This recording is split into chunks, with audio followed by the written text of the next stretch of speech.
형은 광야로 갈게, 너는 멀리 가. 이게 어디서 나왔을까요? 이거. 예. 조희영 씨의 진술이잖아요. 예. 그 진술이 어떻게 나왔을까요? 검찰에서 진술한 예. 거죠. 검찰에서 흘렸다는 말씀이신가요? 그러니까 이게 다 피의사실 공표예요. 만약에 나왔다면 이건 나올 수가 없는 거죠. 예. 저도 문건 사건으로 조사도 받고 했는데 팩트 칠 약간의 섞은 거 3 정도 해가지고 막 던지고 예. 그게 시사 프로그램에서 하루 종일 돌아갑니다. 네네. 거기서 이제 그 창세기가 돼요. 누구는 누구를 낳고 누구는 누구를 낳고 해가지고 한 사흘쯤 돌아가요. 예, 예. 근데 그거 당해보면요. 저 정말 그때 극단적인 선택 할까 말까 할 정도로 나보다 나를 더 많이 잘하는 분들이 막 생겨요. 정말 환장합니다. 자, 지금 이 문제된 거만 가지고 하면은 꺼림직하고 뭐 이상해. 그 정도로 하면 돼요. 근데 형은 광야로 갈게, 너는 멀리 가자. 뭐 이기면은 다 그때 가서 문제 못 삼아. 그거는 영장 정도 나오고 난 다음에 혹은 신앙님 조사받고 나온 다음에 그 다음에 나오는 얘기지. 신앙님 아직 조사는 못 받았어. 그러고요. 얘기 좀 합시다. 신앙님 아직 조사는 못 받았어. 그러고요. 얘기 좀 합시다. 검찰이 사건 수사를 하는 게 아니라 정치를 하면 안 됩니다, 이거는. 이게 말하자면은 소시지 만드는 과정을 보면 소시지 못 먹는다 뭐 이런 이야기도 있잖아요. 제가 기자도 해보고 대통령 캠프에 참모도 해보고 또 컨설턴트로서 이렇게 뭐 선거에도 이렇게 다 소시지 만드는 걸 많이 해본 사람인데 그러니까 조 의원님 말씀하신 제 공감하는 게 피의사실 공표하고 단독 보도는 사실 한 끗 차이입니다. 같은 걸 두고 뭐라고 이야기하느냐 포장지가 다른 것일 수도 있어요. 그리고 어떤 캠프든지 언론을 자기한테 유리하게 만들려고 노력을 해요. 그렇죠. 네. 네. 근데 이제 그 선을 넘느냐 안 넘느냐인데 이 부분은 이제 제가 볼 때 선을 넘어섰고 그 뒤에 이제 좀 놀라운 것들이 이런 게 드러나면은 겸연쩍어하고 부끄러워하고 하는데 이게 들통이 났지 않습니까? 책 1억 5천만 뭐가 문제냐? 내 책은 수십억짜리다. 제가 그러니까 선거에서 이제 사람이 이제 욕심이 생기고 승리가 이 눈앞이기 때문에 그러면 안 되는데 이해를 해주자면은 약간 뭐 마사지 나중에 잘 될 거야 이기면 다 해결될 거야라는 식으로 이제 사람이 나쁜 행동을 하는 경우도 꽤 있었어요. 이 케이스 말고 전에도. 근데 이런 게 드러났을 때 내 책을 수십억이라서 싸게 팔았다라고 하는 경우는 저는 그러니까. 본 적이 없어요. 처음 봤어요. 그러니까 이런 경우는. 그걸 잘했다는 게 아니고. 아니 그러니까 이제 그 말씀에 대해서 인정하면서 하는 게 이 금도를 넘어서는 거. 그러니까 조홍천 의원 말씀하신 대로 이 문제가 우리가 잘못한 게 있지만은 여당도 이거 우리가 볼 땐 딱 이런 부분이 분명히 있어. 이런 식으로 덮으려고 해라고 충분히 야당이 할 수 있는데 뭐가 문제야? 이거 선동이고 이 책은 뭐 수십억짜리인데 내가 싸게 판 거고 누구는 그러더라고요. 미국 CIA에서 달라고 하는데 안 팔고 있다. 제가 김 위원장님한테 그거는 여쭤보고 싶었어요. 이제 그 기자들이 아까 말씀하신 것처럼 휴지 조각이라도 잡아서 특종이 되면 보도를 하려고 하지 않습니까? 그런데 조희영 씨가 나는 그런 말 한 적이 없다. 앞서 조 씨는 남욱 변호사의 검찰 진술 전인 2021년 10월 당시 JTBC B기자와 만나 1시간에 걸쳐 수사무마는 말도 안 된다고 설명했지만 석 달 뒤 JTBC 보도엔 윤석열 검사가 커피를 타주고 수사를 무마했다는 내용이 그대로 담겼습니다. 비 기자는 대선이 끝난 뒤인 지난해 10월 뉴스타파로 자리를 옮겼습니다. 비 기자는 조 씨가 자기 방어를 위해 거짓말을 하고 있다고 판단했다며 인터뷰 전문을 공개하겠다고 했습니다.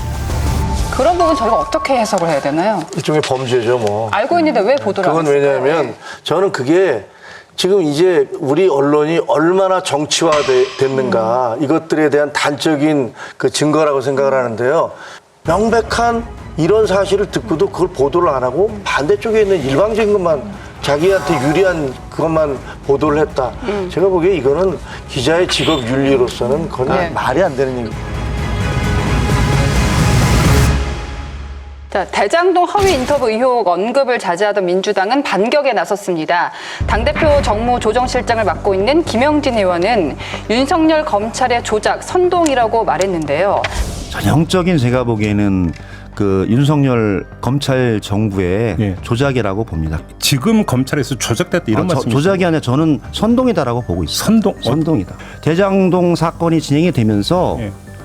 하늘에서 선녀가 내려오듯이 김만배 누나가 윤석열 검찰총장 아버지의 서다문고 연희동 집을 콕 집어서 사줬는데 음흠. 과연 이게 상식적이냐? 예. 그러면 거기에 박영수 특검과 윤석열 검찰총장과 김만배 간의 법적 카르텔에 문제는 없었는지 특검을 통해서 확인해 보면 되는 거 아닙니까? 국민의힘이 막 침소봉대에서 막 공작이다 이렇게 몰아가는데 마치 이 뉴스타파 보도 때문에 대선 판이 마치 바뀐 것처럼 이렇게 말씀하시는 것은 대표적인 사실 왜곡입니다.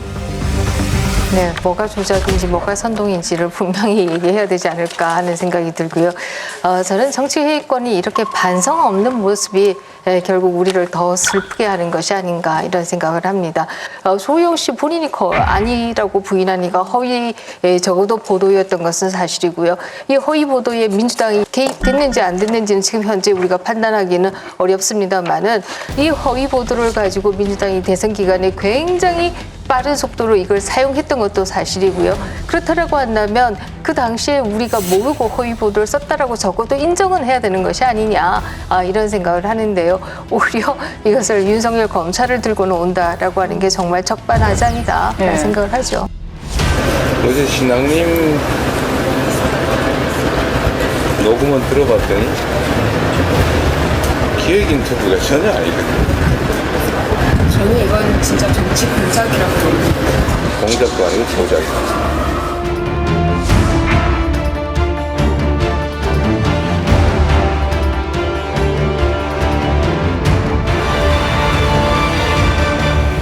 저는 이거 뭐 어떻게 될지 모르지만 그럼 좀 있으면 이제 김어준 씨가 냄새가 난다 뭐 이러면서 또 분위기를 만들기 시작하겠구나라는 생각도 드는데 자기들이 도저히 견뎌낼 수 없는 그런 정곡을 찌르게 되니까 그러면 정반대로 어마어마한 음모론을 거기다 던짐으로써 그 사건을 넘어가려고 하는 거. 이거 옛날에 괴벨스가 히틀러 시대에 많이 했던 수법이거든요. 근데 저도 검사 출신인데요. 제가 좀 드리고 싶은 말씀이 타이밍이 절묘해요. 뭐가 절묘하냐면은 이 해병대 최상병 사망 사건 수사 외압 저도 이 당해봤지만은 이 정부가 이게 큰 실수 저지른 거라고 생각하고 그래서 지금 뭐 장관을 바꾸느니 비서관 바꾸느니 막 급하게 지금 막 제가 보기에는 지금 막 조치를 하고 있는데 이게 이제 영장도 기각되고 막 커지고 있는 상황이었습니다. 근데 이게 빵 터지니까 그 다음날로부터 이게 없어졌어요. 그러니까 이슈를 넘는 이제 고단위 수법으로 지금 들어가는데 여기에 검찰의 그 피의사실 공표 신공이 지금 발의가 된 거예요. 이런 식으로 검찰이 사건 수사를 하는 게 정치를 하면 안 됩니다. 이거. 지금 검찰이 한 2년 정도 수사를 하면서 꼭지를 딴 게 과연 뭐가 있나요? 저는 옛날에는 검찰의 그 날카로운 칼날에 베어 죽고 찔려 죽었는데 요즘은 검찰 칼날에 맞아 죽어요. 때리기만 하니까. 쇼크사로 죽어요. 쇼크사로. 정말 날이 다 빠졌어. 하도 때려가지고. 정말 무섭지가 않아. 그냥 막 아파. 아까 조홍천 의원님이 쉬는 시간에 그러셨어요. 추미애 장관이 실력 있는 분들 다 잘라가지고 수사가 짜는 게 아니고 인사가 거꾸로 되니까 사표를 많이 냈죠. 인사가 거꾸로 되니까. 이재명 대표도 입을 열었습니다. 그 김만배 허위 인터뷰 의혹과 관련해서 적반하장, 후원무치의 대표적인 사례라고 비판을 했습니다. 자, 그러면서 윤 대통령의 탄핵을 시사하는 듯한 발언을 하기도 했는데요. 국민의 뜻에 공리민복에 반하는 행위를 하면 끌어내려야 하는 것인데 그게 민주주의라는 거죠. 정말 적반하장이다 이런 말씀을 드릴 수가 있고요. 다른 얘기하기 이전에 빨리 수사 하나 좀 받으시고 사법 절차를 좀 제대로 진행할 수 있도록 협조를 해야 되는 것이 아니냐 이런 생각을 합니다. 정말 민주주의가 후퇴하는 걸 원하지 않는다라고 하면 야당 대표라고 해서 법 위에 있는 것처럼 제대로 수사도 받지 않고 재판도 지연시키고 자기가 원하는 날짜에 나가겠다라고 우기고 이런 식으로 해가지고는 정말 대한민국의 법치 혹은 또 나아가서 대한민국의 민주주의가 안녕할 수 있겠는가. 네. 탄핵뿐만 아니라 많은 정치적 상황들이 민의를 업고 가야 되는데 지금 민주당은 어떤가요? 민주당 지지율이 30%를 하회하고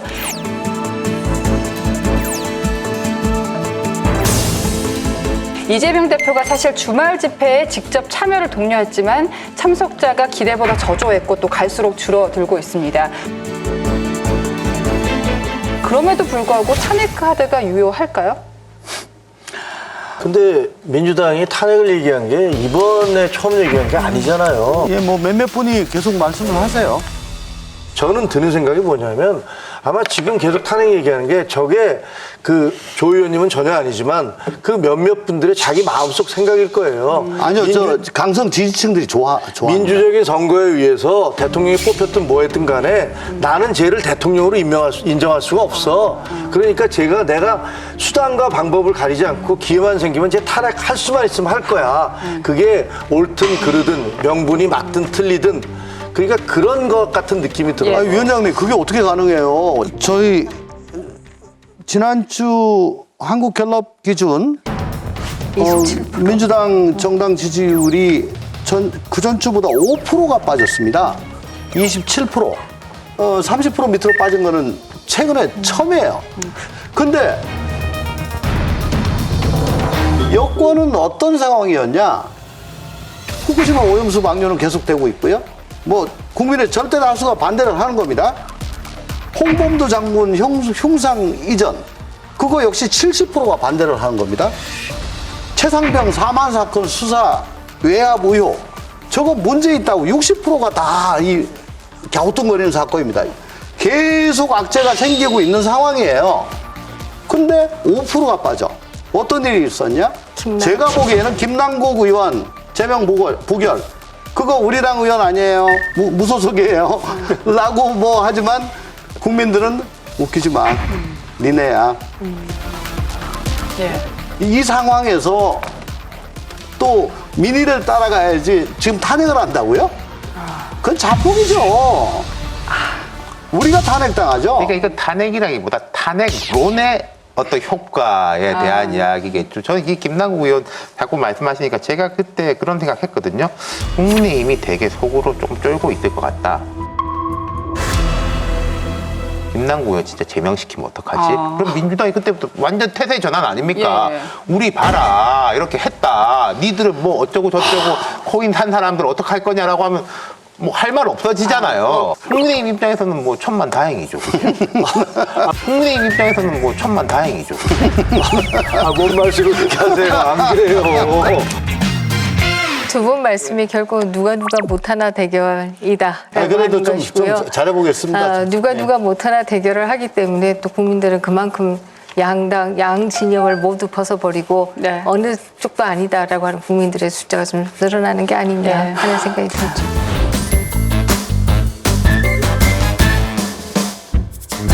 여러분, 여기를 눌러서 구독을 해주시면 강적들 컨텐츠를 빠르게 만나보실 수가 있습니다. 알람 설정도 잊지 말아주세요.